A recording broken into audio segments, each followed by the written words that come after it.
الرحمن الرحیم۔ السلام علیکم عزیز طلبہ، امید ہے آپ سب خیریت سے ہوں گے۔ ہمارا عنوان ہے مادر ملت فاطمہ جناح رحمۃ اللہ علیہ، صفحہ نمبر 9، 10، 11 اور 12۔ سبق نمبر 5۔ آج کے سبق میں ہم کیا پڑھیں گے؟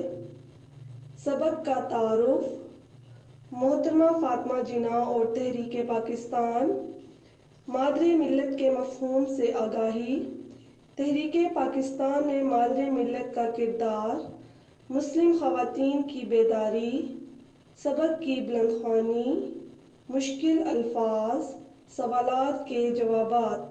مادر ملت کسے کہتے ہیں؟ مادر ملت سے مراد قوم کی ماں۔ محترمہ فاطمہ جناح کو ان کی قومی اور ملی خدمات کی وجہ سے قوم نے مادر ملت کا لقب دیا۔ لقب کسے کہتے ہیں؟ وہ خاص نام جو کسی وصف یا خوبی کی بنا پر قوم کی طرف سے دیا جاتا ہے، اسے لقب کہتے ہیں۔ اب ہم آتے ہیں مضمون کے تعارف کی طرف۔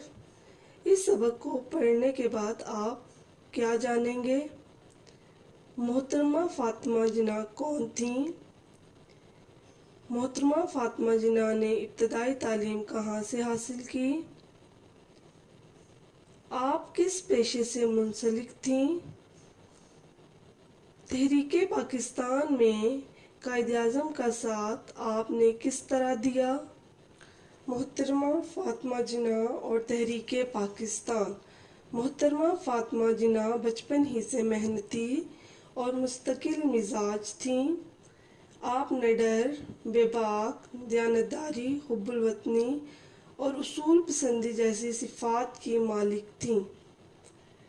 محترمہ فاطمہ جناح قائد اعظم کی چھوٹی بہن تھیں۔ آپ 31 جولائی 1893 کو کراچی میں پیدا ہوئیں۔ محترمہ فاطمہ جناح نے نہ صرف قیام پاکستان بلکہ قائد اعظم کا ساتھ دیا۔ قیام پاکستان کے بعد بھی ملک کی سربلندی کے لیے کوشاں رہیں۔ محترمہ خواتین کو تحریک پاکستان میں بھرپور حصہ لینے کی تلقین کرتیں۔ تحریک پاکستان میں آپ نے اپنے بھائی کا قدم قدم پر ساتھ دیا اور وہ ہر قدم پر اپنے بھائی کا حوصلہ بڑھاتی تھیں۔ اب ہم ایک ایک صفحے کی بلند خوانی کریں گے اور ہر صفحے پر موجود مشکل الفاظ کے معنی جانیں گے۔ صفحے کے آخر میں چند سوالات دیے جائیں گے جن کے جواب آپ کو خود تلاش کرنے ہیں۔ سب سے پہلے ہم صفحہ نمبر 9 کے خاص الفاظ دیکھیں گے۔ انتقال کا مطلب ہے وفات پا جانا، آغاز، ابتدا۔ امتیازی نمبروں، نمایاں حیثیت،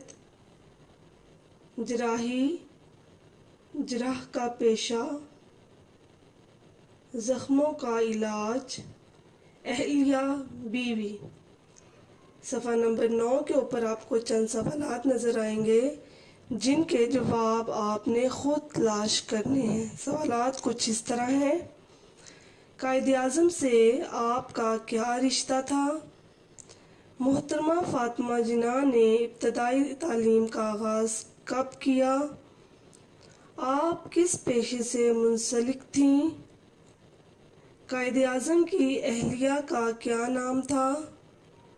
بمبئی کا نیا نام کیا ہے؟ اب ہم صفحہ نمبر 9 کی بلند خوانی کریں گے۔ محترمہ فاطمہ جناح 31 جولائی 1893 کو کراچی میں پیدا ہوئیں۔ وہ قائد اعظم محمد علی جناح سے قریباً 17 سال چھوٹی تھیں۔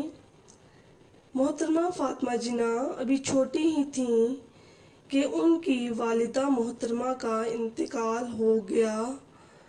8 برس کی عمر میں باپ کا سایہ بھی سر سے اٹھ گیا۔ ان دنوں قائد اعظم محمد علی جناح بمبئی میں وکالت کر رہے تھے۔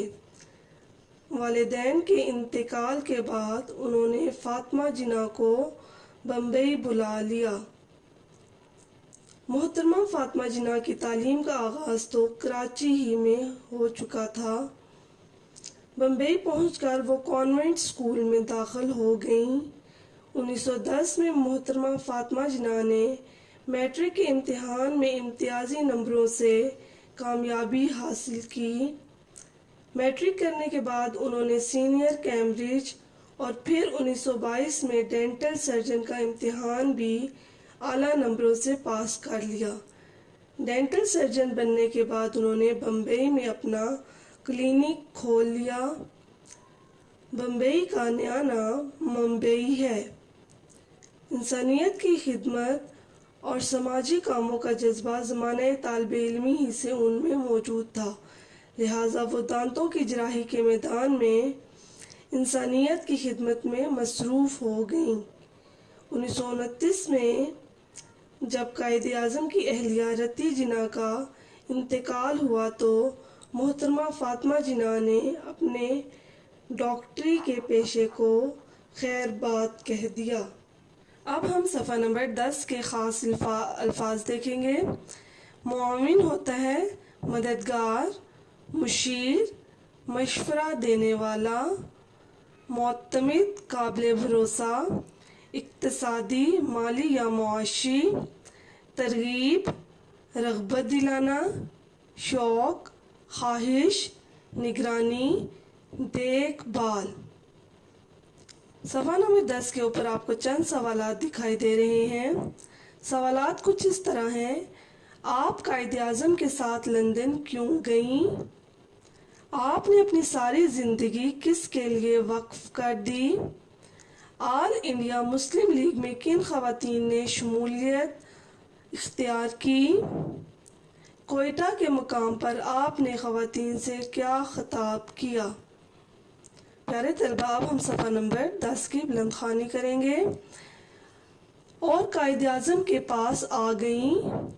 محترمہ فاطمہ جناح سیاست کے میدان میں قائد اعظم کی معتمد ساتھی اور تحریک پاکستان میں ان کی معاون و مشیر رہیں۔ انہوں نے ہر مشکل گھڑی میں اپنے بھائی کا ساتھ دیا۔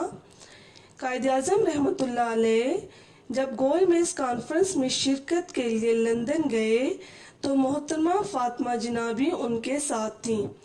انہوں نے گول میز کانفرنس کے دوران قائد اعظم کو نہایت اچھے سیاسی مشورے دیے۔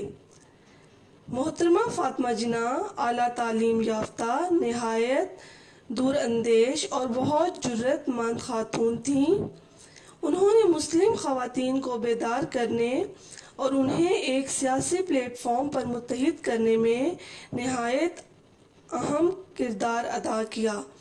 انہوں نے اپنی ساری زندگی قومی مفادات کے لیے وقف کر دی۔ انہوں نے ہر قدم پر قائد اعظم کا ساتھ دیا۔ عوامی جلسوں میں بھی وہ اپنے بھائی کے شانہ بشانہ شریک رہیں۔ وہ خواتین کے قومی، سیاسی اور سماجی کردار کے ساتھ ساتھ ان کے گھریلو کردار سے بھی براہ راست وابستہ تھیں۔